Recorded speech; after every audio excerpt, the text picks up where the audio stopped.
ሰበር መረጃ በዓለም ላይ እጅግ ጥብቅና ማንም ዝንብ እንኳን ሳይፈቅድለት ማለፍ የማይቻልበት የአየር ክልል ጥበቃ የሚደረግባት የቤጂንግ ሰማይ ላይ ማንም ያልጠበቀው አስደንጋጭ ክስተት ተከስቷል። ባለፈው ሐሙስ ምሽት አንድ ግለሰብ አነስተኛ አውሮፕላን በመንዳት የቻይናን ረጅሙን ሰማይ ጠቀስ ህንጻ ቻይና ስቲክ ታወርን በኃይል በመጋጨት ታላቅ ፍንዳታን አስከትሏል። ይህ ህንጻ የቻይናው መሪ ዢ ጂንፒንግ ከሚኖሩበት እጅግ ሚስጥራዊ ግቢ ጥቂት ኪሎሜትሮች ብቻ የሚርቅ በመሆኑ የቤጂንግን የደህንነት መዋቅር ሙሉ በሙሉ አብረክርኮታል። ይሁን እንጂ የቻይና መንግስት ጉዳዩን የስናይምሮ ችግር ባለበት አዛውንት የተፈጸመ ለማስመሰል የሞከረ ሲሆን በማህበራዊ ሚዲያዎች ላይ የተሰራጩትን ቪዲዮዎችና ፍለጋዎች በሙሉ በደቂቃዎች ውስጥ በማጥፋት ታላቅ የመረጃ ማፈን ሩጫ ውስጥ ገብቷል። ይህ አደጋ እውነተኛ ሚስጥሩ ምንድነው? ከዚህ አስገራሚ የቤጂንግ ሰማይ እንቆቅልሽ ባሻገር በመካከለኛው ምስራቅ ሌላ ታላቅ ታሪካዊ መናወጥ እየተመዘገበ ይገኛል። በአሜሪካና በእስራኤል ጥምር ጥቃት የተገደሉት የኢራን መንፈሳዊ መሪ አያቶላ ሰይድ አሊ ካሚኒ የመጨረሻ የሽኝት ስነ ስርዓት ከ15 እስከ 20 ሚሊዮን ህዝብ የሚታደምበት ሁኔታ በቴሄራን በይፋ ተጀምሯል። በዚህ ታሪካዊ ሀዘን መሃል ግን ዋሽንግተንና ቴሄራን ጦርነቱን ለማቆም በሚስጥር ሲደራደሩ እስራኤል የኢራንን የውጭ ጉዳይ ሚኒስቴርና ዋና ተደራዳሪዎችን ለመግደል በሚስጥር አቅዳ እንደነበር የአሜሪካ ታዋቂ ሚዲያዎች በሰበር መረጃ ይፋ አድርገውታል። ሁሉንም በዝርዝር እንመለከታለን። አብራችሁን ቆዩ።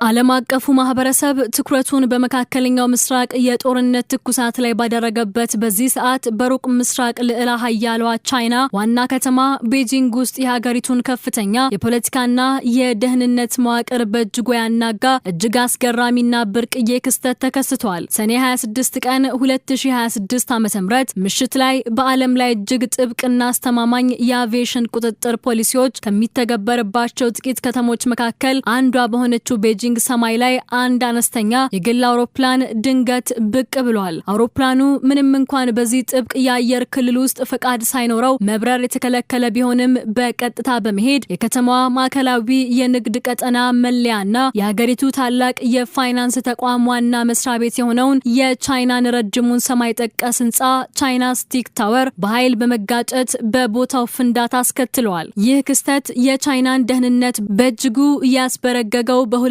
መሰረታዊ ምክንያቶች ነው። አንደኛው የሰማይ ጠቀስ ህንጻ የቻይናውን ፕሬዝዳንት ዢ ጂንፒንግንና የፓርቲው ከፍተኛ አመራሮች ከሚኖሩበትና እጅግ ጥብቅ ጥበቃ ከሚደረግበት ሚስጥራዊው የዞንግናን ሃይ የመኖሪያ ግቢ 8 ኪሎ ሜትር ወይም 5 ማይልስ ያህል ብቻ የራቀ በመሆኑ ሲሆን፣ ሁለተኛው ደግሞ ጥቃቱ የተፈጸመበት መንገድ እንደ አውሮፓውያን አቆጣጠር የ2001ን የአሜሪካ የሴፕቴምበር 11 ጥቃትን የሚያስታውስ በመሆኑ ነው። ክስተቱ ከተፈጸመ ከ24 ሰዓታት በኋላ የቻይናው ታኦያንግ ዲስትሪክት አስተዳደር ባወጣው መግለጫ አውሮፕላኑን ሲያበር የነበረው ልዩ የተባለ የ66 ዓመት በብቸኝነት የሚኖርና በ2004 ዓ.ም የግል በረራ ፈቃድ ያገኘ አዛውንት መሆኑን ይፋ አድርጓል። ባለስልጣኑ ግለሰቡ ከባድ እንቅልፍ ማጣትና የጭንቀት ስናይምሮ ችግር የነበረበት መሆኑን በማስታወሻ ደብተሩ ላይም ህይወቱን ማጥፋት እንደሚፈልግ ደጋግሞ መጻፉን በመግለጽ ጉዳዩ በግል ምክንያት የህዝብን ደህንነት አደጋ ላይ የጣለ ክስተት ነው በማለት ለማለፍ ሞክረዋል። በጥቃቱ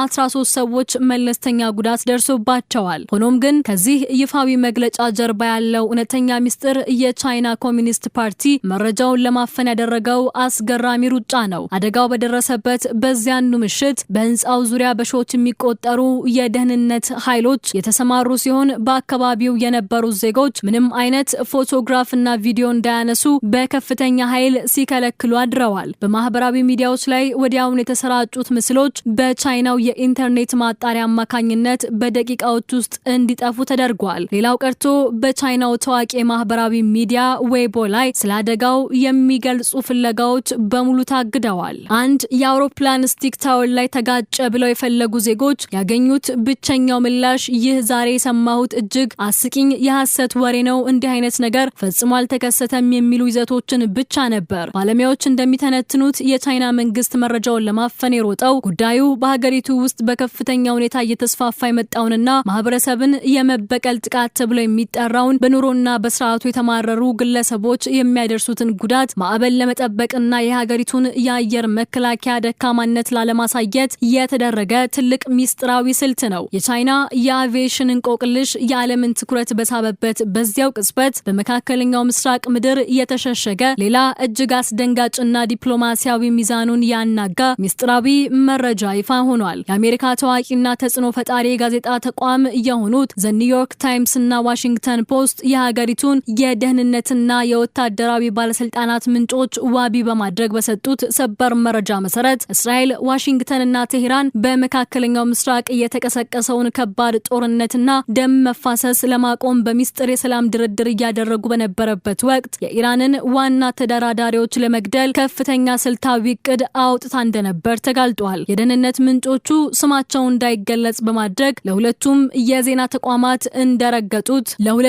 የዜና ተቋማት እንዳረጋገጡት የእስራኤል የስለላ ወታደራዊ መዋቅር ኢላማ አድርጎ የነበረው የኢራንን የውጭ ጉዳይ ሚኒስቴር አባስ አራጊቺንና የሀገሪቱን የፓርላማ አፈ ጉባኤ እንዲሁም ዋና ተደራዳሪ የሆኑትን መሐመድ ባጊር ቃሊባፍን ነበር። አንድ ከፍተኛ የአሜሪካ ባለስልጣን ጉዳዩ ያለውን አደገኛነት ለዋሽንግተን ፖስት ሲያስረዳ እነዚህን ሰዎች መግደል ማለት በቴህራን በኩል ያሉትን ብልህ አስተዋይና በድርድር የሚያምኑ መሪዎችን መግደል ማለት ነው። ይህ ደግሞ ሰላምን ሙሉ በሙሉ መቅበር ነው በማለት የእስራኤል እቅድ ቀጠናውን ወደማይመለስ ታላቅ የክልላዊ ጦርነት እቶን ውስጥ ለመክተት ያለመ እንደነበር ፍንጭ ሰጥቷል። የዋሽንግተን የደህንነት መዋቅር ይህንን የእስራኤልን እቅድ ባወቀ ጊዜ ጉዳዩ ያሳደረበት ስጋት ከፍተኛ ነበር።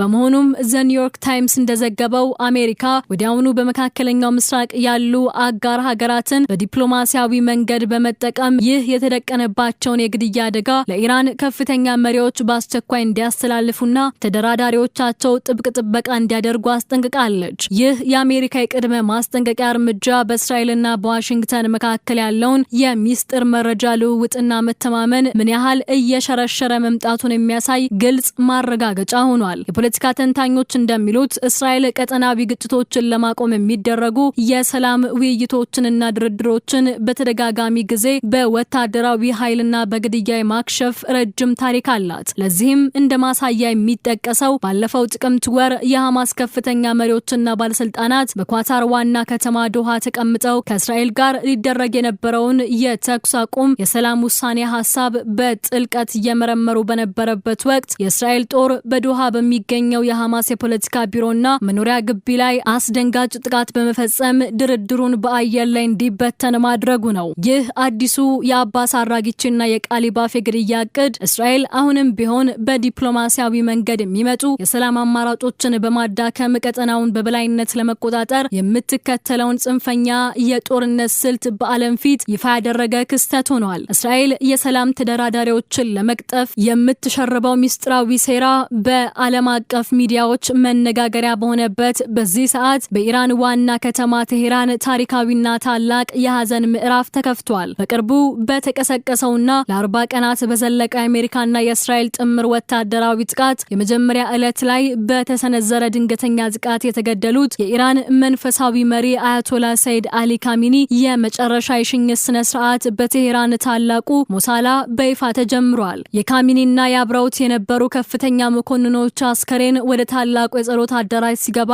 አዲሱ የሀገሪቱ ፕሬዝዳንት መሱድ ፔዚሻን ለህዝባቸው ባስተላለፉት ጥሪ ጀግናው የኢራን ህዝብ ያለምንም የዘር የሃይማኖትና የፖለቲካ ልዩነት በታሪካዊ ቁጥር በመውጣት ለነጻነቱና ለሪፐብሊኩ ያለውን ጽኑ ታማኝነትና ብሔራዊ አንድነት ለዓለም እንዲያሳይ ጠይቃለሁ በማለት ጥሪ አቅርበዋል። የሀገሪቱ ባለስልጣናት እንደገለጹት ይህ ለቀናት የሚቆይ የሽኝት ስነ ስርዓት ከ15 እስከ 20 ሚሊዮን የሚጠጋ ህዝብ በነቂስ እንደሚወጣበት እየተጠበቀ ነው። ይህ ታሪካዊ ክስተት ግን በኢራን ህዝብ ዘንድ ብቻ የተገደበ አይደለም። የዓለምን ጂኦፖለቲካዊ ኃይል ሚዛን ፍንጭ በሚያሳይ መልኩ የሩሲያ፣ የቻይና፣ የህንድ፣ የፓኪስታን፣ የጆርጂያና የኩባ ከፍተኛ ዲፕሎማቶችና መሪዎችን ጨምሮ ከ30 በላይ ሀገራት የተወከሉ የውጭ አገር ልዑካን ለሟቹ መሪ ያላቸውን ክብር ለመግለጽ ቴህራን ገብተዋል። ይሁን እንጂ የኻሜኒ አስከሬን በቴህራን በክብር ከመሸኘቱ ባሻገር በኢራቅ ቅዱሳን ከተሞች ማለትም በባግዳድ፣ ካርባላና ናጃፍ ከተዘዋወረ በኋላ